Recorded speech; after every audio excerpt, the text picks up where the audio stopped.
Whenever I'm in need and I'm looking for help, God, you're always there for me. Wherever you lead me, I can follow you. God, you're always there for me. Oh God, you're always there for me. Help me believe you know what's best for me. I feel it in my soul when you are in control. I got one life to live and I wanna live it your way.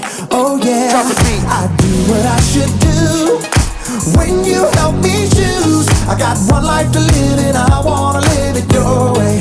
Oh yeah, I got one life to live and I wanna live it your way.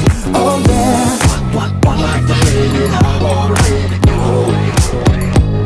Whenever I'm lost and I don't know where to turn, God, you're always there for me.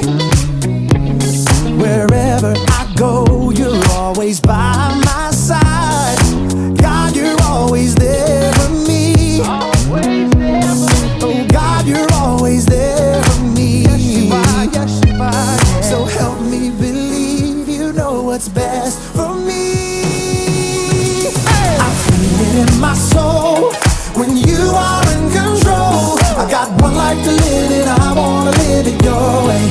Oh yeah, I do what I should do when you help me choose. I got one life to live and I wanna live it your way. Oh yeah, I got one life to live and I wanna live it your way. Oh yeah. Yeah. God, help us to be more like you, 'cause your way is the best way.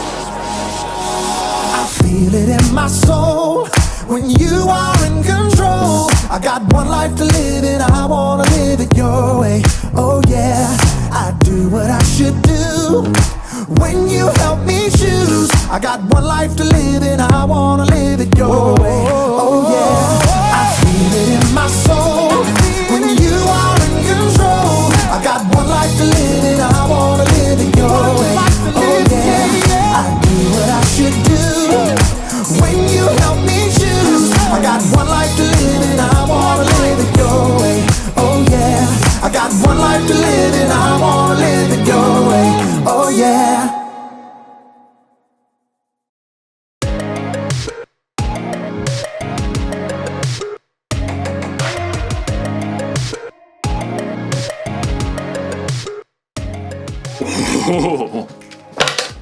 Hello everyone, my name is Jacob, here today to talk to you about self-control. Self-control is choosing to do what you should, even when you don't want to. It's very important to have control. I have a controller for just about everything, in fact. Like this stereo.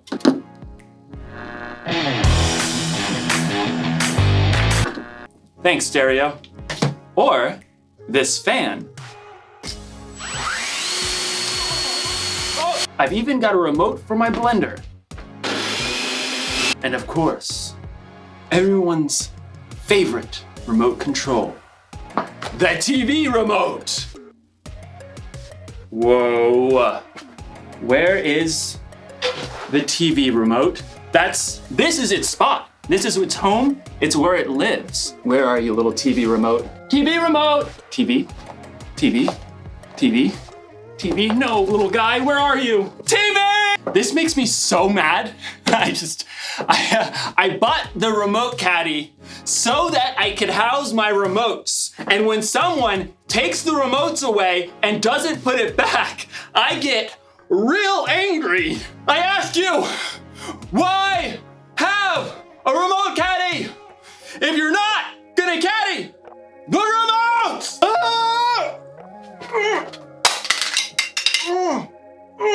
What's going on?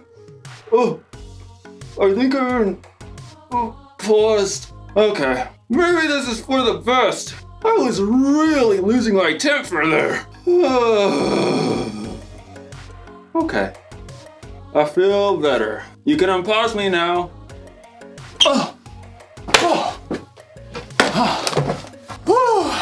That was a close one. Anger can really take over if you let it.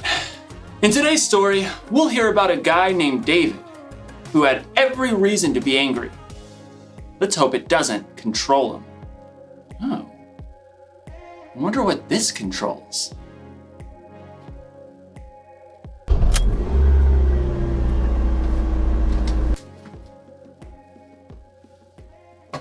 I don't even own a car. The Bible. It's 66 books of history, stories, letters, and poetry that fit together to form God's one big story. The epic adventure of how He created us and loves us so much that He made a way to rescue us. As we travel through the Bible, from Genesis to Revelation, we discover people who met God and found their lives changed forever. Now, for an amazing story. Inspired by the book of 1 Samuel, chapter 24. David had been chosen by God as Israel's next king, but for a while, Saul was still king. David served King Saul and won many battles for him. The people loved David. Hey, David, you're so fine, you blow our money, David! Hey, David! Saul, however, was deeply jealous of David. In fact, he even tried to kill him. David escaped into the wilderness, where around 400 men came to join him. People who were in trouble or owed money. A merry band of misfits. But Saul still saw David as a threat. When he heard that David and his men were camped in the desert of Maon, Saul took soldiers to chase after him. They're right behind us, David. Quick, we'll head around the mountain. Just as Saul and his men were closing in on David, Saul received word that the Philistines were attacking Israel. Oh, phooey. Saul was forced to stop the chase and deal with the Philistines. David and his men could breathe a sigh of relief. There's a safe place near En-Gedi. Maybe Saul will finally leave us alone if we hide out there. But as soon as Saul had dealt with the Philistines, a messenger brought news. David is in the desert of En-Gedi. Aha! We've got him this time. Gather 3,000 of the best soldiers from all of Israel. But, Your Majesty, David only has 400 men. 3,000, and not one less. Saul set out once more, determined to wipe out his rival. I bet that pipsqueak is hiding out near the rocky cliffs of the Wild Goats. Well, that seems oddly specific. Yeah, he used to herd sheep. In fact, David and his men have been staying near some sheep pens not far from the cliffs. Saul, headed this way. He's got 3,000 soldiers. Again? Why can't he leave us alone? We can take him on. I'm worth 10 of his soldiers. David could feel his anger boiling, but he took a deep breath. No, we won't fight them now. And we won't have a choice in about 6 minutes. The caves! I want everyone inside! Stat! David and his men hurried into a nearby cave that cut deep inside the cliffs. All the way to the back! They're here! Outside, near the sheep pens, Saul had called a halt. Take a break, men. At that moment, Saul found himself in need of a royal outhouse. I require a royal outhouse. I believe there's a cave over there, Your Majesty. I suppose it'll do. Saul entered the cave.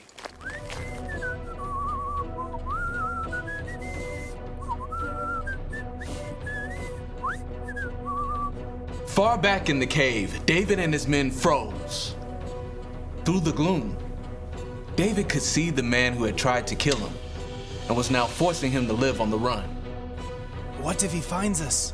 I don't believe we're Saul's #1 priority at the moment. He's alone. This is your chance. God's handed your enemy over. Don't let this chance just trickle away.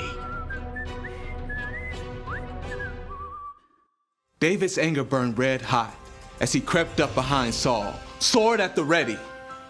But then, he forced himself to stop. Instead of attacking Saul, David sliced off a corner off the king's long royal robe.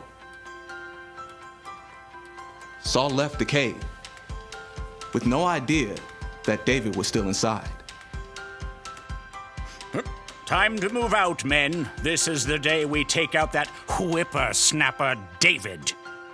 But at that moment, David emerged from the cave and cried out, King Saul! David? David bowed low to the ground. Why do you listen when men say David is trying to harm you?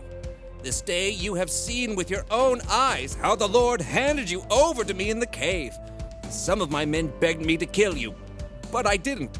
I said, he is the Lord's anointed king. Saul could only stare in shock as David held the piece of fabric he cut from Saul's robe. Look at this. I cut off the corner of your robe, but I did not kill you. Yet you are hunting me down to kill me. May the Lord show that I'm not guilty of doing anything wrong. May he save me from you. The truth cut Saul to the heart and began to weep. Oh, you are a better person than I am. You have treated me well, but I've treated you badly.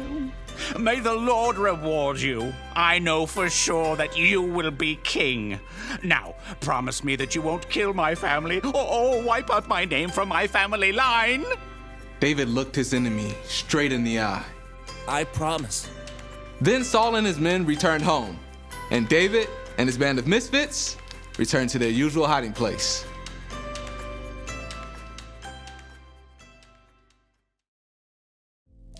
David was angry at King Saul, and he probably should have been. King Saul was trying to kill David. But even in his anger, David didn't lose control. He paused and thought and didn't let his anger take over. You don't need a remote control for yourself to know how to pause. You can do that on your own.